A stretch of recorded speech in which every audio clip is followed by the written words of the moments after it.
This video is brought to you by Hegel. Hegel. You're still gonna do that whisper thing, eh? Yeah, it doesn't work with Hegel though.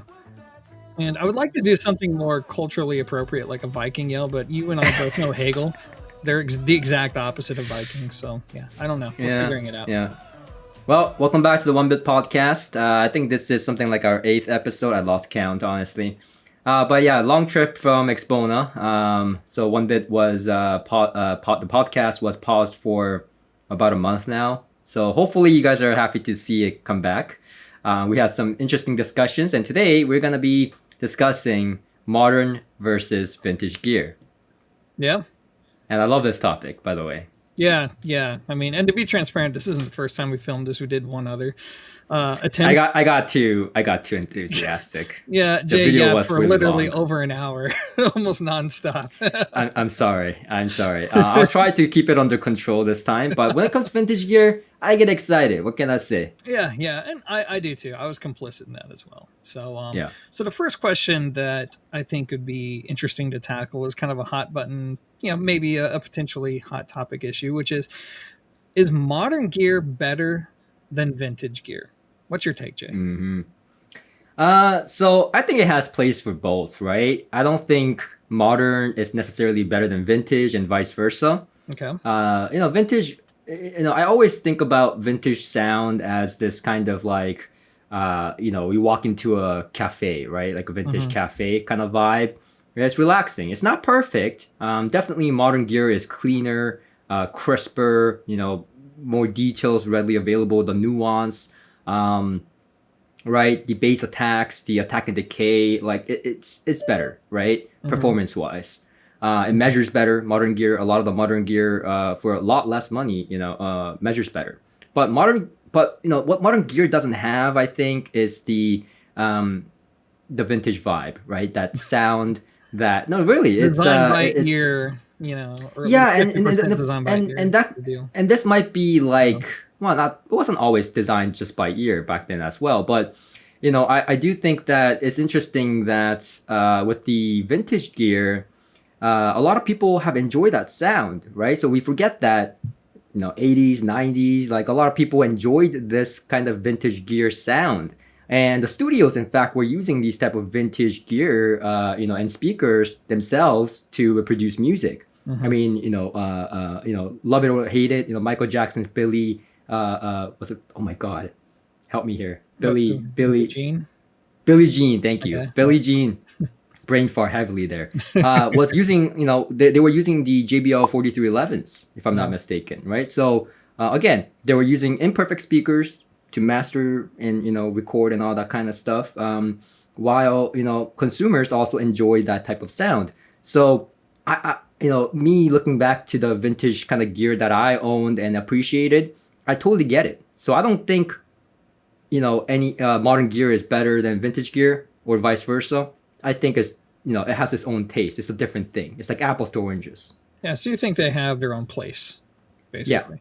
Yeah. I would agree with that general summary. I do, I guess, have a little bit stronger feelings about it in the sense that on an objective level, I do think modern gear is quite a bit better than vintage, right? Yeah. Like you can get amplifiers now for hundreds of dollars that measure incredibly well, that do what they say they're going to do. But on top of that, loudspeakers today are incredibly well-rounded for not a lot of money. And vintage gear was not like that back then. Right. The flavors were a lot more distinct. The use cases were a lot more specific.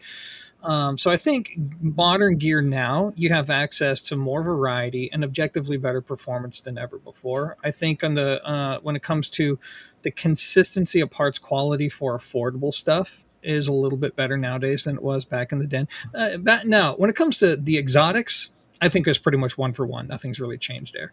But I think there's a lot of advantages to modern gear. But on the flip side, I think subjectively, if somebody were to ask me, okay, that's great, but have all of these achievements resulted in a more engaging sound? I would say no. I would say vintage gear is can be just as capable of moving you emotionally when you listen to music as the best modern stuff. So that's where I feel like it's still a bit more of a toss-up. It just depends on your perspective. But I know we both have a lot of experience with vintage gear. So the rest of this video is likely just going to come down to our love and adoration for specific types of vintage gear. So let me ask you this, though.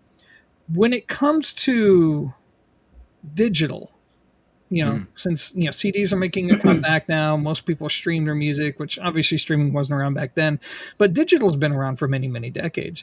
Do you think digital has improved or not? Absolutely. Okay. I mean, huge amounts. So I think, and this may be an unpopular opinion for some, vintage lovers out there, because there has been digital DAC chips and so on, like the Philips TDA 141 double crown chip, especially the double crown ones. The badass. Yeah. Right. There has been technology that has almost has this like collectible value, as well as almost like a cult following, like a strong following. So R2R DACs, that's why I personally like R2R DACs, because it's its old technology, but just like tubes, look how long it lasted. Yeah. Right, it's stood the test of time, and there's a reason people love it, right? And that love isn't gonna go away. I love it. So it's even in today's time, I think a lot of those technology that was seen as this collectible, high value stuff like the Philips TDA41, I think persists to be a good DAC. Like if I went on to buy a name DAC that had a double crown chip, or a Philips CD player that had a double crown chip, I still would use it today. But when it comes to stuff like connectability, for example, we see with Shenling CD transports and so on now have I2S. You're not going to find that in a vintage piece. Zero. You're not. Yeah. So if you're someone that like wants a I2S connection, right? You're not going to find that in a vintage piece. If you want clarity, if you want EQ functionality and all the features that ever solo streamers and DACs provide, you're not going to get that. So in terms of and some jitter performance especially, right? Hugely improved compared to DACs in the past. So largely speaking, I would say DACs digital has changed significantly and has improved significantly. But are there select vintage pieces even in the digital world that I would still own today and be happy with? Absolutely. So. Yeah, I would agree with that assessment. I mean, modern tech in particular, specifically when it comes to software and how in the digital domain you can correct for a lot of things or just change things if you want to, has definitely improved digital a lot. I do maintain subjectively that I don't think DACs, in my subjective opinion, have gotten better sound quality wise. I think objectively they have, but I would take Philips TDA 1541s. I would take that over almost anything I've heard today. And for those of you who are listening in right now, so the significance of the Triple Crown is that, Sony and Philips basically joined forces to create the TDA 1541 in the mid-1980s. And they improved on it with the 1541A in like late 1989.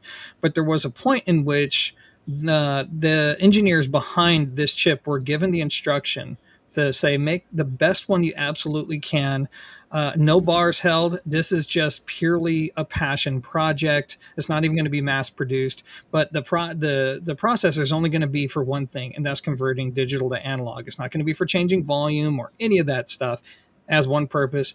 What's the best you can do? And that's what they came up with. Yeah. So it was, and the funny thing is about that, a short story here, is back when I was running distribution for iFi Audio, which was a subsidiary of AMR, Abingdon Music Research, they used the TDA 1541s in their first ever products, the Double 7, which was an amazing sounding CD player that broke so readily because it was just so overly engineered. But what AMR was doing is the principals were going around and snatching up every Triple Crown they could find. I mean, it's almost the equivalent of digitally looking under rocks to find real authentic chips so they could hoard all of them to one day release a flagship product with the real deal. I don't think that ever happened, by the way. I think they just squirreled away much of those processing. I mean, we're kind of ranting about the Crown, the Philips 1541 a little bit here, but again, there's many versions. That's the A, there's the B. I mean, there's a lot. At the end of the day, I've heard like various different ones. They're all great, but they're all pretty good. Anyways, onto the next subject. What is the most underrated vintage gear? Most underrated. Yeah. That That's a hard one. It is a hard one. My mind immediately goes to Polk Audio and their Monitor series from the late 70s and Okay. early 80s. And then the follow up to that, which was, well, I don't know if I call it follow up, but in tandem with it, they released the stereo dimensional arrays, or SDAs. Very wonky speaker. If you look at it, it's a giant speaker with two woofers flanking each side with a lot of tweeters, almost like a giant fat line array. And what was interesting about it is it was all about eliminating crosstalk, right? So you had a cable that connected both speakers, and that cable actually intentionally wired them out of phase with one another. And you had one driver producing right channel content, the other channel producing left, or the other driver producing left channel content, and it would cancel each other out. That way, by the time the sound reached your ears, the idea is that you were receiving one of the most ideal stereo images possible. It would kind of cancel out the room. And was it gimmicky? Yes, it was gimmicky. But what I love so much about it is I've never, to this day, I've never heard a speaker produce sound like a speaker, not a headphone, but a speaker, produce sound as if it's coming from the left or the right of your ear. Not that it's floating around a room and kind of coming from it. No, it's like, no, the actual source of the sound is like over in the corner of the room. That's where it's coming from just two speakers. Yeah. Wicked. And those who know, there is a kind of a hardcore following for SDAs. But when people talk about vintage products, SDAs are almost never brought up, except for, Polk Audio enthusiasts. So I think those are pretty underrated in the grand scheme of things. How about you? Yeah, I will add that they do have a modern take on that speaker now. It's not the same. But yeah, I've heard both. It's interesting. The modern is definitely not the same. But it's interesting. Definitely, I understand what you're talking about. I personally wasn't a fan. But I get where you're coming from. Sure. For me, underrated is a hard one, because a lot of the pieces that I own, you have to understand, were pieces that was made probably before I was born. Yeah. So the only reason that I would own it was, because someone was like, hey, you should own that piece. It's a great piece, and I would go out and chase for it, right? So most of these were like collectibles, like Marantz 8B. Right, had a fantastic experience with that one. Yeah. But I mean, if I call that underrated, people would be on my ass, right? So I'm gonna go with this, and I'm gonna preface here. I'm not sure if it's underrated. I don't know. I don't know how many people know about this amplifier right here. But this is the Meitner M101 monoblocks. Oh, okay. I guess that technically is vintage, isn't it? Yeah. It is. Yeah. And these were fantastic. I mean, wood cases, gorgeous looking, internally beautiful, high current design. And this amplifier, the first time I got it, I didn't really know about it. But when Ed Meitner's name came up, I immediately jumped on it, bought it blind. I actually had the stereo version, the STR, and then upgraded to the monoblock version. Because I got the MagnaPan 0.7 I's at the time. Oh, yeah. And I was trying the shit Vidar at the time. It sounded really dark. I didn't like it. And then I tried a bunch of different amplifiers, and I was like, okay, I need some high current. And after learning that the MagnaPans need high current, I went after different amplifiers. And the Meitner was one of them. And after getting the stereo version, it powered the MagnaPans with great finesse, great transparency. I just loved it. So I went ahead and bought the monoblocks when it came up on the used market. And I don't even remember what I paid for at the time. I think it was like under $3,000 Canadian for the pair. Oh my goodness. Absolutely gorgeous looking in person. Sound is transparent, dynamic. Like, you put this thing beside any of the modern amplifiers, it still was a great amplifier in transparency and the attack and decay. It is not the most forgiving amplifier. It's very truth to whatever you have in the chain, as well as the speakers. It all matters with this amplifier. But man, did this amplifier rock. So, and I do feel like not a lot of people know about this one. It's a Canadian. It was a Canadian brand. But it was designed by one of the most competent engineers in our industry at Meitner, and it was something I owned I actually owned 2 to 3 sets at one point. And then I was like, what am I doing? And I sold, 2 other sets. Yeah. But yeah, I still have the MTR. I still have the 101s. Oh, okay. I didn't know that. Yeah, I still have them. Okay.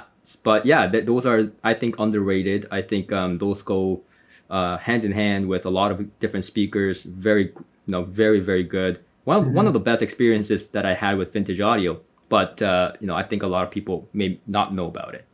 Again, Yeah. I say that with caution because I know a lot of Canadian audiophiles will be like, I know all about it. I get it, right? Yeah. I'm just Yeah. assuming that it's underrated. There's no answer we can give that's not going to have a subgroup of people being like, "What do you mean underrated?" Exactly. So, but I think that's something I would say is something people should know more about. Yeah. Yeah.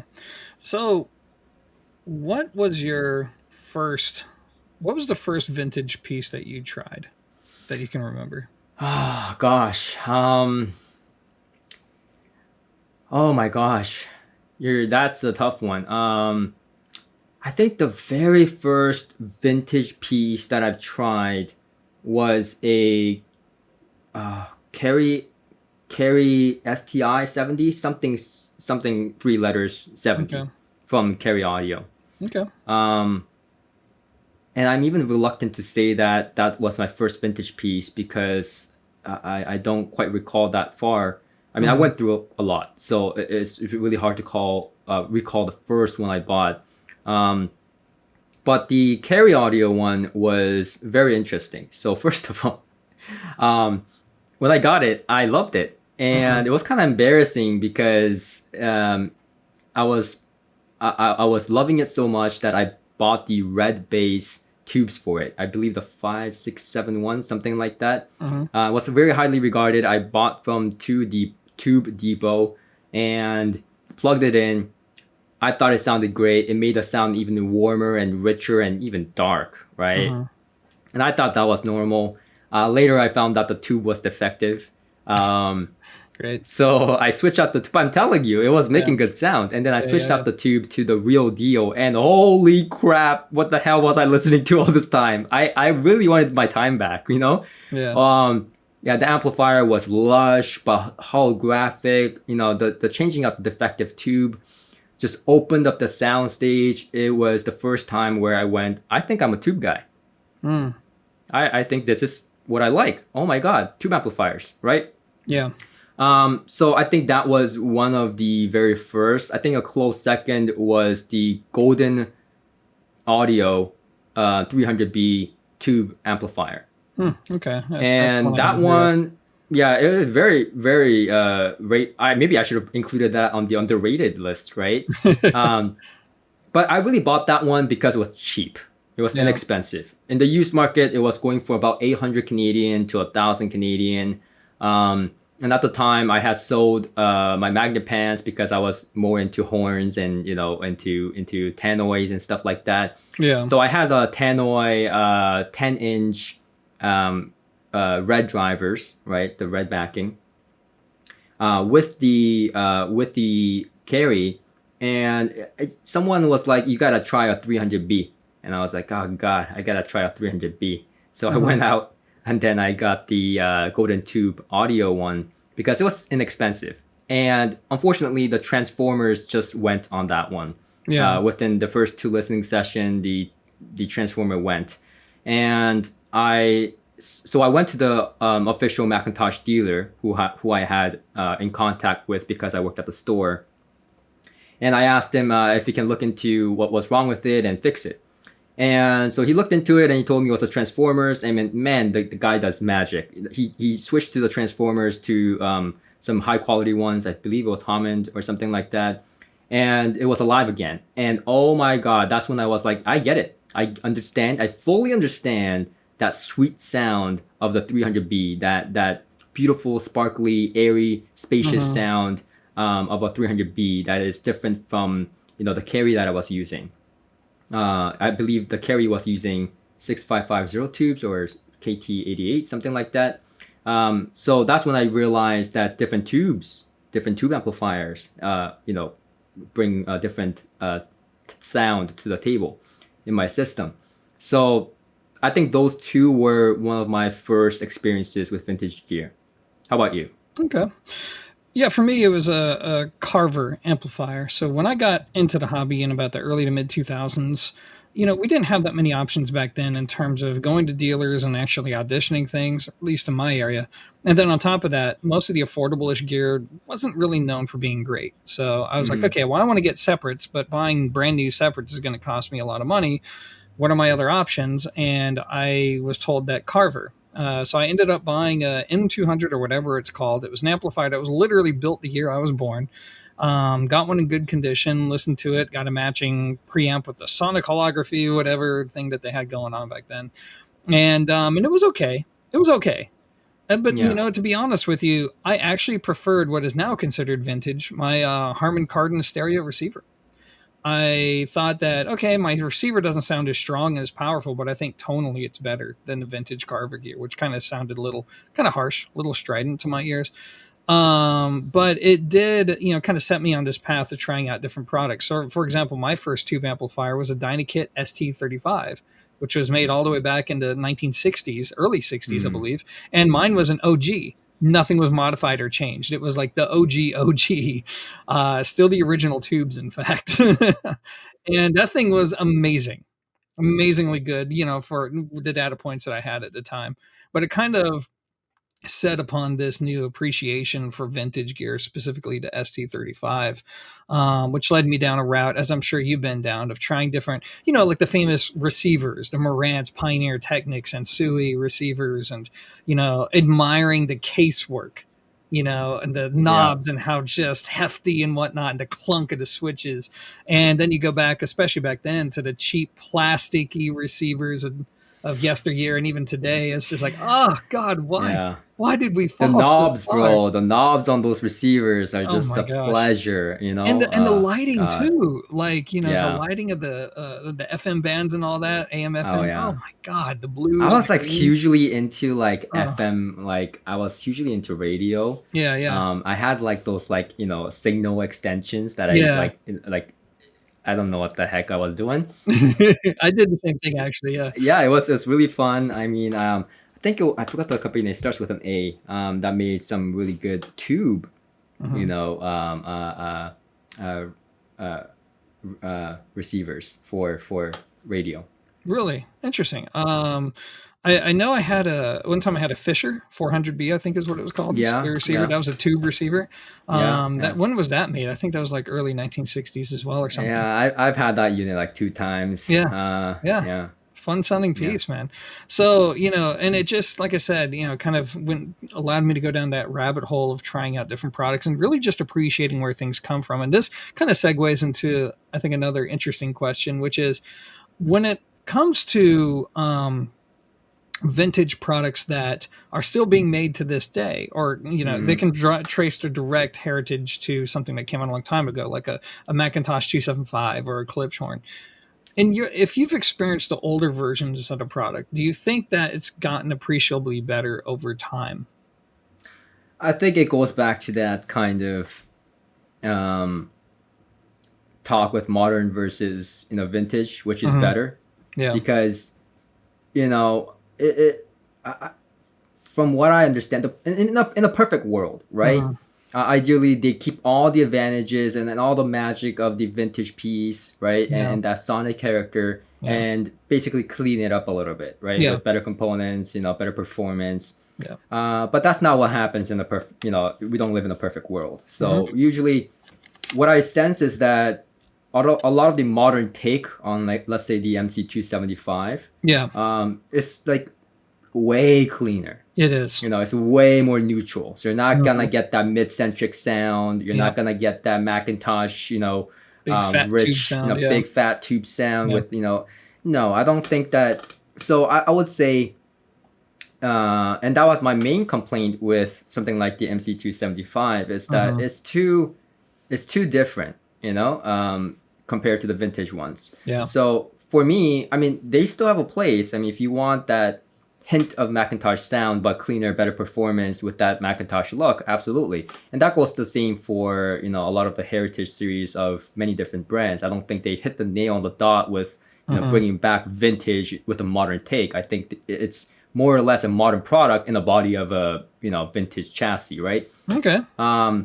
So for me, always with the classic pieces like MC60, now they don't even make that anymore, but Macintosh, tubes, um, you know, clip speakers, the La Mhm. Scalas, and so on. Mhm. I personally prefer the vintage, alternative.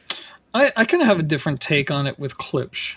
Um, Sure. just because I've spent a lot of time with like my neighbor, for example, has a pair of Klipsch horns from the 1970s, Yeah. and one of my other neighbors has the Bellas, I believe is what they were called, Yeah. Yeah. Yeah. and some Cornwalls and all this other stuff, right? And I'll be honest with you, I didn't like the vintage sound. It was so bright and just ear piercingly shrill to my ears, Mm, and it could have been due to setup, could have been due to a number of things. But I feel like Klipsch in their latest iteration of the products, maybe not the Forte. I think the Forte mm, is more of a modern speaker in a vintage body. But when I mm. listen to the Cornwall fours Yeah. and the new Klipsch horns, I am thinking that wow, I think they captured the spirit of that vintage sound, but they did make it better in most ways. Mm, And it's bright, yes, but it's not like outright can shred your ears off bright. You can do something with it. yeah. So that's the one brand to where I think that on some models, definitely not across the board, but on some models they manage to maintain it. But with others, I agree. Like JBL L100 is a great example. The Mm, L100 today is not the yeah. L100 of like what was it, No. 1970s. Yeah. No. It's not. Um, It's not the same thing. yeah. I think it's hard for the engineers to design something, and it's not really the fault of the company. Is what I'm trying to say. It's like I don't think Sure. it's in a designer or engineer's mind, it's like we didn't know the things that we knew today back Yeah. then. Yeah. So they're just trying to make it better, and Hmm. but not really like better version, but like what I'm saying, it's just looks the same but totally different performance envelope that they're going for. Yeah. So yeah, I do see that some brands like Klipsch, for example, I do agree with that. Some models are to me a better option than vintage pieces. Hmm. But even like the Cornwalls, for example, right? Hmm. Like I feel that if you were like, okay, what's a vintage version of that? What Cornwall, right? I don't I don't think I agree that they all have a general kind of a specific sound that they're going for. Hmm. I feel like the Cornwall, I think five was it that I reviewed, the one that was right before the current I one. think it's It's four. been so Is what long. they call it. Four, yeah, Something like that that. one, right? That one, it was really good speaker. I loved Yeah. it. I reviewed it. I loved it. The thing is that if someone asks me what's a vintage version of that, if I go to the Cornwall 3, 2, 1, am I gonna get similar sound as the Cornwall 4? My answer would be no. Yeah. I would agree with You that. know, I would agree. so Yeah.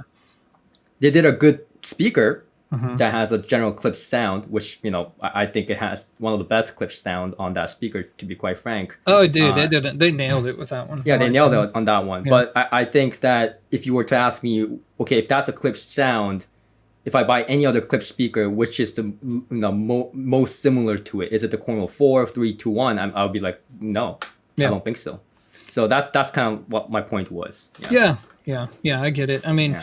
I think, some of the British companies, specifically LS35As, some of them have done a decent job of maintaining the character of the original. It's not a one Yeah. for one the same, but some of them, it's close. It's pretty Yeah. darn close. Yeah. But for the most part, I agree. I mean, look, I have a name 50th anniversary Nate in, right? Mm, And don't get me wrong, it's a well built piece. They captured the vintage aesthetic. They did the annoying thing of only offering a DIN input, which is stupid in my opinion, but I get mm, it, vintage. But here's the thing, if you ever listen to the original Nate from the 1980s, which is this gloriously warm Pratt, that's where the whole thing Pratt came from, was from that product. yeah. The new Yeah. one does not have that. It is a completely different sound. It almost sounds like it's from a different company. Even Mm, compared to Name's current lineup, it stands yeah. apart as very different from the rest. Mm, And so it's like it looks the part, but the sound is entirely modern. It yeah. is not vintage at all. And I don't know. How do you feel about that? Do you think that's a good thing or a bad thing? I think it's a bad thing if you're someone that is looking at a vintage piece, right? Hmm. It's used to vintage pieces, and you're like, I like the vintage sound, but I want modern products that has better performance, but that vintage sound, exactly that kind of profile. Yeah. It's bad news for those people because you're not going to get that. Yeah. But if you're just looking at the product, like the Cornwalls, for example, right? Yeah. It's a great product. It's a great speaker, right? It's just not what you would get with vintage. Yeah. So in that way, I would say it's a bad thing for those people that want that. Mm-hmm. But in the grand sense, I mean, we've now achieved a very good performing, amplifiers at very, respectable prices even. Yep.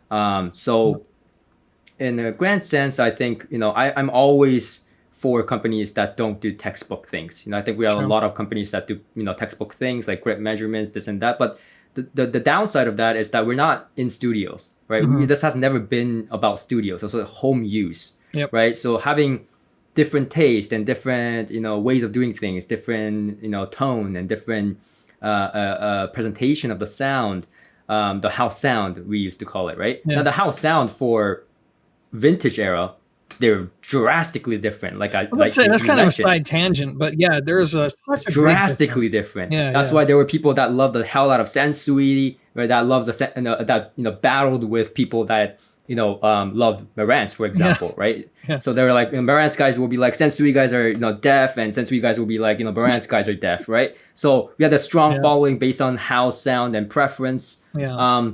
But today, if you were to ask me what's the house sound of this specific company versus that company, that gap has closed significantly. Yes.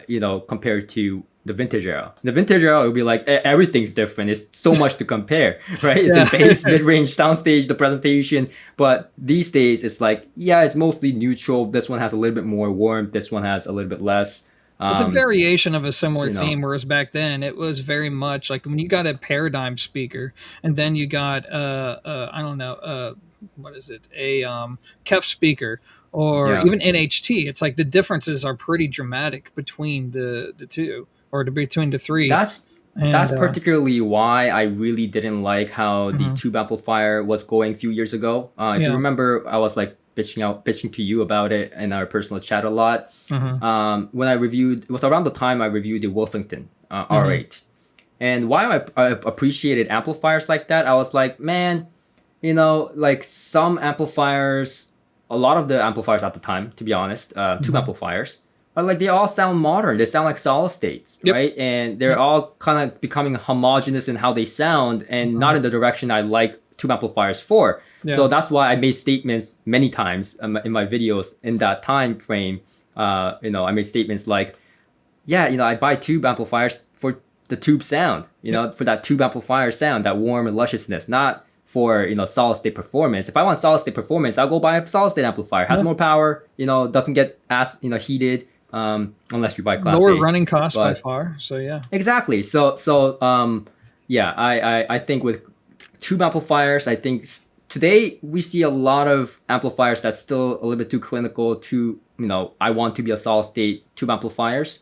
But I think that I found a lot of tube amplifiers that has its own character, and I love it. I love them for it. Like a Brunoco, for example, a classic example, right? Like that's not a neutral studio use amplifier, but for home, it has a certain sound that you love it or hate it. I love it, right? So it's kind of like, and so I do think that, we are seeing less and less of that as, because if one company knows that the performance is going to be this and we can achieve it, then the other company wants to achieve the same thing, right? So it has become this kind of performance chasing instead of, finding your house sound like, back in the day. Yeah. Now, here's another question. What brands that are no longer here do you wish were still around? Well, I think a lot of the brands that I see today is still somewhat around. Maybe, people will argue, especially the vintage folks will argue, probably not in their full glorious state as they once were. Sure. But I mean, I think maybe a brand like Sansui. That's one of the first ones that come to mind. Brand like Sansui. I was gonna say Kenwood, but technically they're AccuFace. But I think even Kenwood, I understand basically Kenwood became AccuFace, but Kenwood having something that is a little bit less pricey than AccuFace, an alternative. Because if you look at older Kenwood stuff, they were very matter of fact. They weren't built like AccuFace. They weren't pretty to look at. I mean, if you look at my Kenwood L07M monoblocks that I have downstairs in the basement that I still have, it's like a military piece. It's like green chassis. It's not the most attractive thing. But it's very, was built very well. Short signal path, huge filtering capacitor, huge power supply, in that small chassis. And that thing, each of them weighs like 30, 40 pounds, and it's like this small. So it's class AB, 100 watts. So stuff like that, I think I wish I saw more today. I think I miss the products more than the brands, if that makes sense, right? Like, I don't really care which brand. They could rename themselves something, drastically different. Watch Bucket Audio. Yeah, whatever. But if it's the Sansui that that kind of Sansui type of products they're bringing out, I'm all for it, right? So I think like missing that kind of Sansui. I generally miss like the Pioneer SX. 1280, monster receivers, right, with a lot of knobs, more than you ever need, right? Tone Giant control, left, right, transformers, all the options, all analog too. Of it's digital. It's tone controls. I think I generally miss products like that more than the brands. Yeah, that makes sense. I mean, I think for me, Sansui is one of them. And I guess I envision Sansui as like, what if they didn't go out of business? What if they, kind of went the path of an AccuPhase or a Luxman? I think they're a company that had the acumen at the time to, if they could have kept on track, they could have been a competitor. I would even argue Sansui would probably be on par with an AccuPhase if they would have kept the course and not gone a mass market direction that they did towards the end of their life, where their quality dropped significantly. But Nakamichi is another one that comes to mind. They had a few really good products that I was like, man, it would have been cool if they would have hung around and kind of kept on that path. But they did. They did. Didn't you hear? They came back. They released the Dragon. The soundbar. Yeah. The Dragon. That cracked me up. So for those of you that don't know this story, the Dragon was a cassette player. Yes. Okay. Legendary cassette player. Legendary. Maybe the most legendary cassette player. I still have one. Do I you? still have one. I do. Nice. I bought it for about $3,000 Canadian at the time. It's probably way more now, right? Like, you almost, because that's a great price. So Jesus. I don't even play cassettes. Okay, I don't even know if the thing damn works. I've never. I heard it in a store, but I've never played my unit just that I still have. Basically. Yeah, I'm like, it's a collectible. But yeah, so it was a legendary cassette player, and funny enough, when Nakamichi came back 2 years ago, something like that, they said the Dragon. The Dragon's back. So I was like, oh my God, they're bringing that's a great first move. A lot of people remember the Dragon. It's a collectible. It's like Marantz. It's like Marantz coming back after years of hiatus, right? And going like, hey guys, we're back. We're going to release the Marantz 8B. It's like, whoa, right? The 7C preamplifier too. Whoa, right? Yeah. Everyone's like, oh, and then there's a soundbar. Yep. They called their soundbar Dragon. Yep. Again, I'm not saying the soundbar is bad. Yeah, I'm not saying the soundbar is bad. I'm sure it's great. I would love to review it sometime. But the thing is, it's a soundbar. The name was given to a legendary cassette player, and whoever decided, it's probably a good idea to name our soundbar the next Dragon. I'm sorry, I don't agree with that. I was a little bit cheesed about that. I was like, you just mocked the name of the product that literally people remember you by. It's a soundbar. Soundbar? I'm sorry, I'm just being dramatic. Probably hardcore nerds about it. It reminds me, and I know you're not a car guy, but Ford has a car that's been in continuous production since forever, the Mustang. And a number of years ago, they released a 4-door EV, and they called it the Mustang. And dude, enthusiasts were like, rah, rah. And I mean, even I wasn't as passionate about that, but even I was like, come on. But here's the crazy thing. For the first few years, at least, it sold insanely well. I mean, the sales I was actually looking at that car. Sales actually dropped off, a cliff afterwards. But it actually sold really, really well. So clearly there was a market for it, even though enthusiasts were like, this thing has been bastardized. What the So heck? even though I'm not a car guy, I know the story I Yeah. know exactly the story because it was during COVID actually when we had the shortage of the car shortage in here in Canada. Yeah. So I went to look at the Ford Mustang, the new Mustang, right, which was an EV. And I remember hopping on the phone with a local dealer, and I went, I want to test drive your new Mustang, right? And he was like, "You're talking about the EV?" And I was like, "Yeah, the EV." And he was like, "Okay, cool." And then so I set up the test drive. I go in there, and I keep going, the Mustang, right? As I'm talking, the Mustang. And the sales guy, I think he was like a hardcore. He was dying every time he said it. Yeah, and he was like, "Do me a favor, it's an EV. It's not the Mustang." And I was like, "Oh, okay.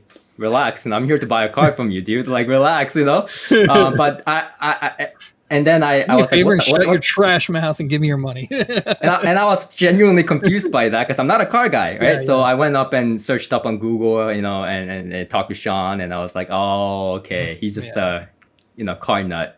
It's like someone comes up to me and was like, "I want to buy the Dragon, I want to buy the Dragon soundbar," and I'll be like, "No, it's not the Dragon, it's a soundbar." Okay, Dragon, can I get your Dragon? And they're like, "Okay, yeah, sure." And then you show them the Dragon, and they're like, "No, the Dragon," and you're like, "What?" It's not a Dragon. It's not a Dragon. Yeah. So okay, so what are your favorite vintage pieces? Either ones you've owned or not. I mean, now, for it to be my favorite, I would have to have owned it. There are definitely pieces I would like to own. Yeah. Hartsfield, JBL, that'd be nice. It's a big ass list.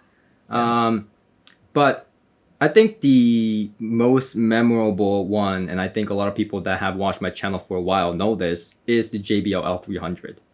I mean, I've owned the JBL Blueface, gigantic speakers. The L300 is just built differently.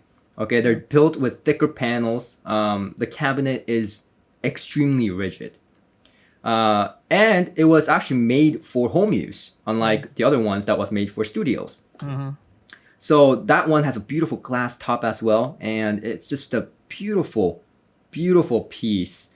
Now, I was not a fan of the look at first because it doesn't ring, like, wow, beautiful luxury kind of product right off the bat. But once you listen to it, you're like, oh man, you start, it just starts looking better. It just starts looking better. And so that speaker is probably my biggest regret selling it. I remember when you told me about that. I actually couldn't believe it for a second. And I wanted to smack the hell out of you. I'm like, dude, you love that. You're not going to be able to get it again for that price. They were in immaculate condition. And it's like, what is wrong with you? I get that they're big. But I drove on Christmas, on a snowy day on Christmas here in Canada. And when I say snow in Canada, you guys know what I'm talking about. I'm talking about real snow, not Texas snow. My region gets. real snow. Okay, so I drove in that weather, risked my life. Got my cousin involved, and had in two different cars, loaded paid the guy and got the speakers in here, gigantic speakers, and it was worth every penny. I should have kept the speakers. Biggest regret ever. Love that speaker, but the only thing is, I recently got an offer from a friend saying, "Hey, we have one in immaculate condition. Do you want it?" Because I pinged all the dealers and I pinged all my vintage friends already, saying, "Hey, if you find a pair really nice, let me know." Right. The problem is that the asking price has risen to an unrealistic level. Okay, I bought that speaker for about $3,000, $4,000 Canadian at the time. Okay, Canadian dollars. Okay, versus what is it now? Like $8,000, $10,000 they're asking for, and for that kind of money, I mean, I think, if I'm being honest, I think that speaker under $5,000 is a great deal. $5,000 Canadian. Great deal. $6,000, you're stretching it. Now, if you go past $8,000, I think there are better options I would go for, right? Even if it's collectible, I start to question my sanity of paying that much for something that I paid for. And I think the kind of like the mental cap here is that I paid $3 to $4 at the time, and like a few years later, now I have to pay double. It's like, oh god, I don't want to do that. Yeah, that's a tough to go over. Even if the price has risen, I'm looking at $6,000 approximately, right? Not double, or triple the amount that I paid initially. So that's the piece that was my favorite. Marantz AP. I mean, love the hell out of that thing. And I had the pleasure of hearing it with the EL34 Molar tubes XF2 date code. Absolutely, like that is an experience. Like, oh my lord, I love the hell out of that thing. Yeah. And the B, by the way, was just a bias option. So 8B meant bias version, where you can bias it from the top instead of having to go into the chassis. Yeah. So anyhow, I think those two were the most favorite vintage pieces. If I had to name more, this video will be like an hour long, and we'll repeat the same mistake we repeated last time. So I'll let you take the floor and name your favorite pieces. If I'm gonna do the same thing as you and count what I've owned, so that means quad 57s, things like that are like completely out because I never owned those. So I'm so old now that I have to accept the fact that some product that I bought when I was in my early 20s is now vintage. And that makes me want to cry. But I would say the Totem, it's a toss-up between 3 Totem products. The Staff, which is this slim 2-way tower. It came out in the late 90s. Yeah. It was a long production run, like a 20-year production run, I think. But it also had like 8 versions of the speaker in that production run. But the early 2000s version of the Staff or the Totem Hawk, specifically the first Hawk with the green caps. So there was very little protection for the Revelator woofer. Very few people have heard that version of the Hawk. Oh my god! You like to live life on the edge. That's what you're saying. Yeah. Because that driver, it doesn't warn you before it breaks. It just gives its life in service for what it is you're demanding of it, and then it just dies, or at least it did on the Hawk. But So remember that MagnaPan fuse? Yeah. I had a customer ask me if he can remove it, and I said, I mean, if you want to live life on the edge, Yeah. Go ahead. All right. And then it's like less protection, the better. Okay. Yeah. All right. Yeah. There was just, for me, it was a tone. There was a timbre and tone to both of those speakers. They did require a lot in terms of setup. They did. But once you got it right, there was a certain tone that I've not heard from anything ever since. Now, I know I'm probably looking at it now with rose-tinted glasses, but I've never been more emotionally involved in the music than I have through those 2 speakers. And nothing's ever come close. Could it be due to my age at the time, too, just being younger? And when you're younger, you're a little bit more emotional, especially with your connection to music, or at least a lot of people are. It could have been that. But those are probably my favorite vintage pieces that I've had. That'd probably be my answer as far as vintage gear I've owned that I've just like, my heart, like you with selling your JBLs, I look back on it like, why did I do that? I really should have kept those. Yeah. And I think audiophiles have a special tendency to be okay with living life on the edge with their products. Right. And I think that's just a tremendous amount of passion, to be honest with you. Right. Yeah. Because some audiophiles are okay with shocking the hell out of themselves. Okay, me.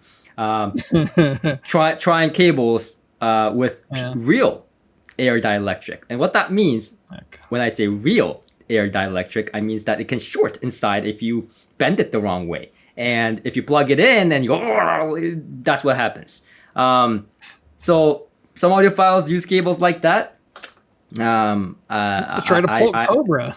I have used cables like that and shocked myself before. And there have been cases where MagnaPan fuses were removed. A lot of them, right? fully knowing that they're gonna void their warranty. They're like, I want the more pure sound. Everything is going through this tiny little fuse, so I'm gonna remove it for a more pure sound of the magnet pans. Or wanting less protection, like on your totem speakers, right? Like, it always amazes me what we're willing to do to get better sound. Even at the risk of losing the entire product and causing harm to your health. Or property in some cases. Or property. Yeah. But I think I just thought I'll put that in there because when you said less protection with the green caps, it just made me laugh. Because of course it's the one with the less protection that sounds better, right? Of course it is. Well, AdCom, the recent AdCom, well, that's a whole other story. But the 565 that I had in recently, right? Yeah, that thing has no circuit protection at all. Yeah, none.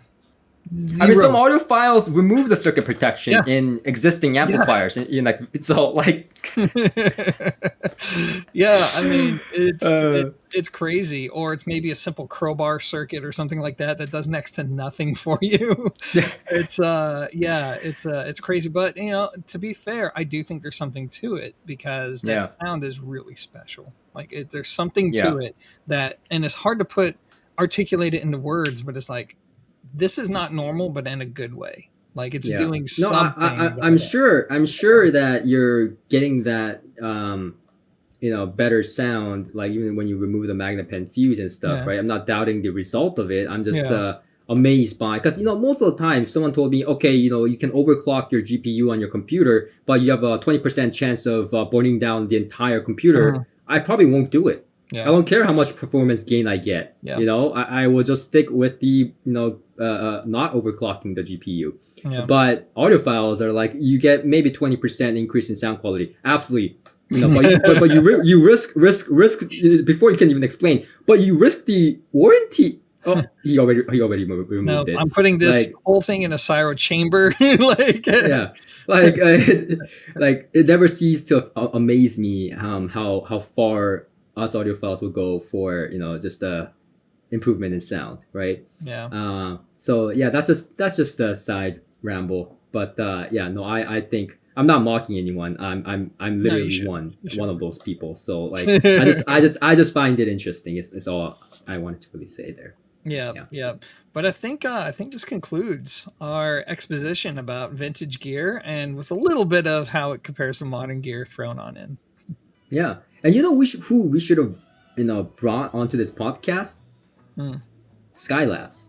Oh yeah. No, that is their forte, isn't it? So way back, not that long ago, Skylabs challenged me to a video, right? Well, challenged a lot of YouTubers to a video, and I made a video on my favorite vintage pieces or something like that.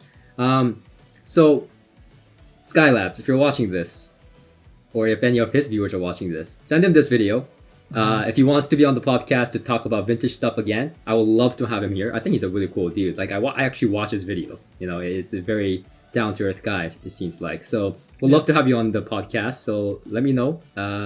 Yeah. Great way to end this. Yep. So thank you for watching. And this was the One Bit Podcast. Thank you again. And I'll see you guys on the next one. Until next time. Peace. We're driving cars on a Mars tonight. We're blasting off